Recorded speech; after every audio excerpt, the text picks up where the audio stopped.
जय हिंद मेरे प्यारे साथियों, सभी को राधे राधे। उम्मीद है कि सभी स्वस्थ होंगे, मस्त होंगे और अपनी पढ़ाई में तन मन से लगे होंगे। तो देखिए, आज मैं कुछ नई आपके लिए खुशखबरी लेके आया था और आपको उस खबर का जो खुशखबरी है उसके साथ ही मैं कुछ अपडेट करने आया था कि जो यूपी पुलिस की, देखो आपको 2-3 दिन से चर्चा में चल रही हैं कि यूपी पुलिस की भर्ती आ रही हैं, भर्तियाँ आ रही हैं। तो देखो, ये एकदम सत्य है, ये एकदम एकदम सत्य है कि भर्ती आनी आनी है। और मैं तुमसे बार बार वीडियो में, बार बार आपसे मैंने वीडियो में कहा है, जितनी मैंने वीडियोस बनाई हैं, कि भर्ती आने वाली है, पढ़ाई को कंटिन्यू रखें। पढ़ाई कंटिन्यू नहीं रखोगे तो आपकी जो है समस्या खड़ी हो जाएगी आपके लिए। और मैंने ये भी कहा था कि नवंबर दिसंबर में एग्ज़ाम होना ही होना है, ये आप 100% मान के चलो। और देखिए, 62,424 पदों की जो बात चल रही है, उसमें क्या है कि 62,000 ये पूरे मतलब एक सिपाही भर्ती के लिए नहीं है, कांस्टेबल भर्ती के लिए नहीं है।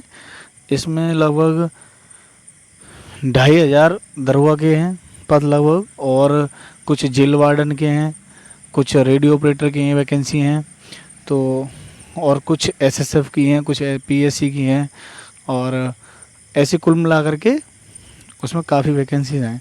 तो इनको टोटल बताया, मतलब पुलिस विभाग की इतनी भर्तियाँ उन्होंने बताई हैं कि हम इस साल इतनी भर्ती निकालेंगे निकालेंगे। तो 53,000 कुछ वैकेंसी हैं सिपाही कांस्टेबल वाली भर्तियाँ उसके लिए। और यहाँ की भाषा में जब आप ज्वाइनिंग कर लोगे तब उनको आरक्षी कहा जाता है, सिपाही को आरक्षी कहा जाता है, कांस्टेबल को आरक्षी हिंदी में। तो ये इसकी जब आप आ जाओगे तो यहाँ और भी विभाग में सारी नॉलेज मिल जाएंगी आपको। तो देखिए, 53,000 कुछ वैकेंसी हैं, ये समझ लो ये इतिहास में पहली बार इतनी भर्ती, इतनी बड़ी भर्ती आ रही है 53,000 की। क्योंकि हम भी जब लगे थे तो 41,520 वाली भर्ती जो आई थी, हम भी उसे बहुत बड़ी समझ रहे थे कि बहुत ज़्यादा आई है। उसके बाद फिर 49,568 आई थी हमारे तुरंत बाद ही। तो 53,000 वैकेंसी बहुत हो रही हैं। और ये मत सोचिए कंपटीशन नहीं है, कंपटीशन भी बहुत है, क्योंकि 3-4 साल बाद आ रही हैं। 2018 के बाद बस यही वैकेंसी आई, बीच में कोई पुलिस की नहीं आई, एक दरोगा की आई थी, उसके बाद कोई वैकेंसी नहीं आई। और रही बात देखो पिछली कट ऑफ की, तो पिछली कट ऑफ की मैं बता देता हूँ कि आप देखो एवरेज सब लगाते हैं कि हाँ कट ऑफ क्या रही होगी, वो रही होगी, मैं आपको वो भी बता दूंगा। लेकिन कट ऑफ से ज़्यादा मेन चीज़ करता है पेपर का लेवल, और प्लस कौन सी कंपनी ले रही है कॉन्ट्रैक्ट। जो ठेका लेती है, जैसे टीसीएस कंपनी ले रही है, तो उसका पैटर्न अलग रहता है। मतलब सब्जेक्ट जो है वही होंगे, लेकिन क्वेश्चन पूछने का तरीका अलग होता है। तो थोड़ा मॉडरेट डाल देते हैं, कुछ में नॉर्मल डाल देते हैं, तो इस तरीके कुछ हार्ड डाल देते हैं। तो इस तरीके से लेवल के ऊपर ही कट ऑफ निर्भर करती है। क्योंकि जब हमारा 2018 में एग्ज़ाम हुआ था जुलाई में, तो उसमें क्या हुआ था, एक शिफ्ट में पेपर चेंज हो गया था, एक्सचेंज हो गया था, उसकी वजह से कैंसिल हो गया था एक शिफ्ट का पेपर। तो उनका फिर दोबारा से कराया था अक्टूबर में, उन्हें नहीं 3-4 महीने मिल गए थे जो उस शिफ्ट वाले लड़के थे। तो उसमें क्या हुआ कि उसमें जब एग्ज़ाम हुआ दोबारा से, तो उनमें जैसे उनकी अलग मार्क्स बने शिफ्ट वालों के, और जो पीछे वाली जो रह गई थी 3 शिफ्ट में जिनके हो गए थे एग्ज़ाम, तो उनको क्या हुआ कि 30-30, 40-40 नंबर का नॉर्मलाइजेशन मिला। किसी को 45 का, किसी 30 को, किसी 40 का, ऐसे करके नॉर्मलाइजेशन मिला था। तो किसी के 180 थे तो वो 220 हो गए थे, किसी के 175 थे तो मान लो उसको 35 का मिल गया, या 40-45 का मिल गया, तो 210 हो गए। मतलब कुल मिला के ऐसे करके एवरेज बन रहा था। तब कट ऑफ हमारी जो गई थी वो 224 के करीब जनरल की थी, और 216 ओबीसी की थी। तो ये मान के चलिए, फिर उसके बाद जब 49 शहर वाली लगी, तो उसमें क्या हुआ कि मेरिट और डाउन गई, क्योंकि बैक टू बैक भर्ती आ गई। जो अच्छे थे उसमें पढ़ने वाले वो 41 शहर वाली वैकेंसी में चले गए, उसके बाद जो थोड़े बहुत नंबरों से रहे थे वो उस वाली वैकेंसी में आ गए थे। उसमें तो ये समझ लो कि 180-90 पे ही नंबर आ गए थे उसमें, जो दूसरी वाली हुई थी। तो उसमें बहुत अच्छा मौका मिला था पढ़ने वालों को। और दरोगा की, देखो जो दरोगा की भर्ती देख रहे हैं, मैं उनके लिए बता देता हूँ कि 2023 में जो भर्ती है वो भी आनी आनी है। जो 2300 करीब कुछ 2400 कुछ पद हैं। क्योंकि आपको भी पता है कि जब सरकार जो चुनाव करती है, प्रचार प्रसार करती है, तो वो अपनी वैकेंसी गिनाती है कि हमने ये किया है, वो किया है उसके लिए।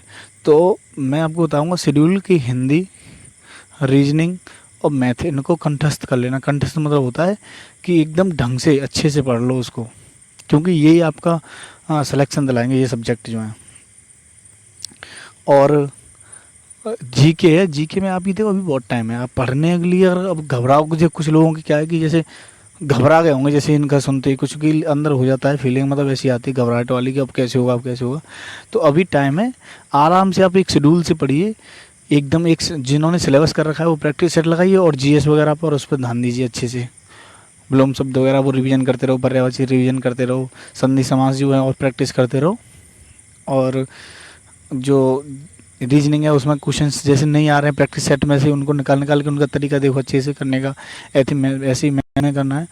और अगर जिसने सिलेबस अभी नहीं किया है तो उनसे मैं रिक्वेस्ट कर रहा हूँ अभी भी कि अभी चाहे आप किसी भी ऑनलाइन ऐप से लीजिए या ऑनलाइन यूट्यूब से लीजिए क्लास, चाहे आप ऑफलाइन कोचिंग कहीं भी, जैसे आपके पास कहीं भी ज़िले में या कस्बे में कहीं भी है जनपद में, तो वहाँ से कोचिंग ले सकते हैं। लेकिन कोचिंग लीजिए, कोचिंग लेने के बाद ऑफलाइन लो या ऑनलाइन लो, उसके बाद खुद से प्रैक्टिस लगाओ जम के। ये मौके बार बार नहीं बताएंगे। अगर अब इस बार भर्ती में तुम नहीं ले पाए नंबर, तो ये समझ लेना कि आपका 3-4 साल पीछे सिलेक्शन चला गया। और 3-4 साल का मतलब है कि आप जो अटके रहेंगे उस भर्ती के लिए, यानी 3-4 साल पीछे आप हो गए उनसे। जो इस भर्ती में सिलेक्शन हो जाएगा वो 3 साल तक कितना तो पैसा कमा जाएंगे, उनके शादी भी हो जाएगी, बच्चे भी हो जाएंगे 3 साल में, ये चीज़ हो जाती है। तो थोड़ा सा आप जो है ढंग से मेहनत करिए, शादी करनी है अच्छे से, तो सब कुछ करना है। आपको पता है कि आज के टाइम पे जो मिडिल फैमिलीज में क्या माहौल बन गया कि अगर गवर्नमेंट नौकरी है तो आपकी शादी होगी, सब कुछ अच्छा माहौल होगा। और आप समझदार हैं, कुछ समझिए। मैं आपको ये भर्ती वाला जो ब्यौरा है मैं वो दिखाता हूँ आपको, 1 मिनट। तो देखिए ये न्यूज़पेपर की कटिंग है। कटिंग है मतलब यही है, पेपर में आ रहा डेली, यूपी पुलिस में 62,424 पदों पर भर्ती इसी वर्ष। इसी वर्ष का मतलब क्या है, क्योंकि 2024 में चुनाव है, इस वजह से इन्हें कराना ही कराना आ रहा था मैं। और इसमें देखिए ये दिखा रहा है, रुको पेन में लेके आपको दिखाता हूँ।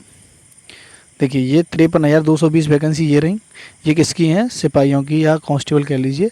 और देखिए उप निरीक्षक की है, उप निरीक्षक 2,469, रेडियो संपर्क यानी कि आरओ वाली रेडियो ऑपरेटर होते हैं उनकी हैं, परिचालक की भी हैं, ये रही परिचालक, 2,430 पद हैं।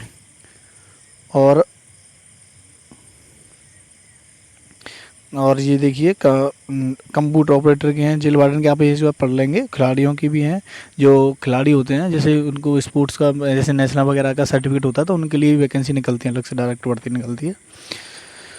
तो आप देखिए मैं इसी बात को कहना चाह रहा हूँ कि ठीक है, आप जो जब अब तक जो किया वो किया, लेकिन एक बार अपना ढंग से पढ़ लीजिए। देखो अगर आप नौकरी नहीं पाओगे तो स्टैंडर्ड कुछ और होता है, नौकरी पाने के बाद बहुत अलग स्टैंडर्ड चेंज हो जाता है। और बाबू सोना के चक्कर में कम रहें, चाहे मेल हो चाहे फीमेल हो, क्योंकि बाबू सोना वाला चक्कर जो है वो 6 महीने के लिए आप पेंडिंग में डाल दो। पेंडिंग का मतलब ये नहीं, मैं ये नहीं कह रहा, मतलब पढ़ाई को ज़्यादा बाबू सोना बनाओ, तभी आप सक्सेस हो पाओगे। इसलिए क्योंकि वहाँ क्या है कि जैसे जो टाइम बर्बाद होता है वो तुम्हें पीछे खींचता है। होनी बात है वही है आपस में, लेकिन वो है ना टाइम खींचने वाली चीज़, वो टाइम को पीछे खींचते हैं, आपको खींचते हैं। इस वजह से जो टाइम की वैल्यू है 4-5 महीने 6 महीने जो भी भर्ती आनी है, इस पर एक बार तन मन से जोर लगाइए पूरा। और अगर आपको वहाँ भी टाइम देना है तो वहाँ भी डिस्कशन पढ़ाई वाला ही करिए। आप खुद समझदार होंगे, इस वजह से मैं कह रहा हूँ, ये इनडायरेक्टली आप समझ लीजिए कि वहाँ भी अगर आपको टाइम निकालना है तो वहाँ पढ़ाई का डिस्कशन करिए, तो अच्छा रहेगा आपके लिए। टाइम की वैल्यू रहेगी और आपको भी ज़्यादा वो प्रॉब्लम नहीं होगी। तो जैसे हिंदी है उसमें आपको, आपने विलोम वगैरह रिवीजन करना है वो करिए। आप पीडीएफ खोल लो अपनी और उसको प्रैक्टिस करो, डिस्कशन करो। विलोम वगैरह हैं, पर्यायवाची हैं, आपकी जैसे अनुसूची वगैरह हैं, ये आपको रटी हुई होंगी तो इनको आप डिस्कशन करते रहेंगे तो आपको रिवीजन होता रहेगा। अनुच्छेद वगैरह हैं पॉलिटी में, ये एक बेसिक चीज़ें में से क्वेश्चन आते ही आते हैं, मैं ये चीज़ बता रहा हूँ कि। और आपका संधि समास है, उनमें वर्ड्स ऐसे हैं जो वही फिर के मतलब वही घुमा फिरा के वही आते हैं, तो आप वो रिवीजन करेंगे ढंग से। और कट ऑफ की रही बात, देखिए आप क्या है ऑनलाइन जैसे आप देखो प्रैक्टिस सेट कराते हैं और फिर आपकी उसमें रैंक आती है, तो वो रैंक जो है वो रैंक में आप जोड़ दीजिए कि मुझे रैंक ये लेके आनी है। उसमें क्या है, जैसे मान लो 3 लाख स्टूडेंट या 2 लाख या 1 लाख स्टूडेंट एग्ज़ाम दे रहे हैं और आप उनमें मान लो 20,000 में आ रहे हैं या 30,000 में आ रहे हैं, तो यानी कि आप उस सिलेक्शन में हो, क्योंकि 50-53 हज़ार की करीब वैकेंसी आ रही है, यानी 50,000 में अगर आप आ रहे हो तो सिलेक्शन में हो। इस वजह से उसमें जितना जोर लगा सको उसमें जोर लगाइए। तो साथियों बस मैं ये कहने आया था, और पूरा दम लगा दिए यार, एक छोटा सा पेपर है यार, इसको भी निकालने में आप मैं ये कह रहा हूँ दिन रात एक कर दो इसके लिए।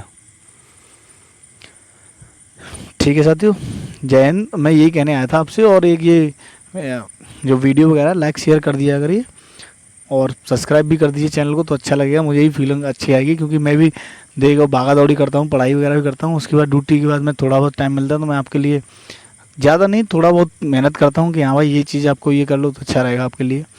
और कुछ भाई कमेंट भी आई थी कि लाइब्रेरी के लिए मैं क्या करूँ। तो भाई देखो, आपको अगर मतलब घर से ठीक हो, कंडीशन ठीक है आपकी, अगर बाहर रूम में जा सकते हो, बाहर रूम ले सकते हो, या आप लाइब्रेरी अटेंड कर सकते हो, तो भाई ज़रूर करिए। वहाँ क्या, वहाँ आपको माहौल मिल जाएगा बहुत अच्छा। पिछले वीडियो में कमेंट आए थे भाइयों के, तो मैं उनको बता देता हूँ। कुछ प्रयागराज से बताए थे कि प्रयागराज जाए ना नहीं आए। तो आप कहीं भी हो, कहीं भी, मैं अदर मतलब कहीं भी आप डिस्ट्रिक्ट में हो, अपने जहाँ पढ़ाई का माहौल है वहाँ आप रूम लेके पढ़ाई का माहौल करिए, बहुत अच्छा रहेगा आपके लिए। मैं अपना बता रहा हूँ क्योंकि मैंने ग्रुप स्टडी बहुत अच्छी की थी।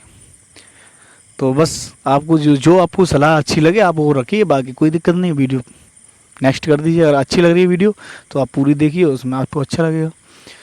तो ठीक है साथियों, मैं यही कहने आया था।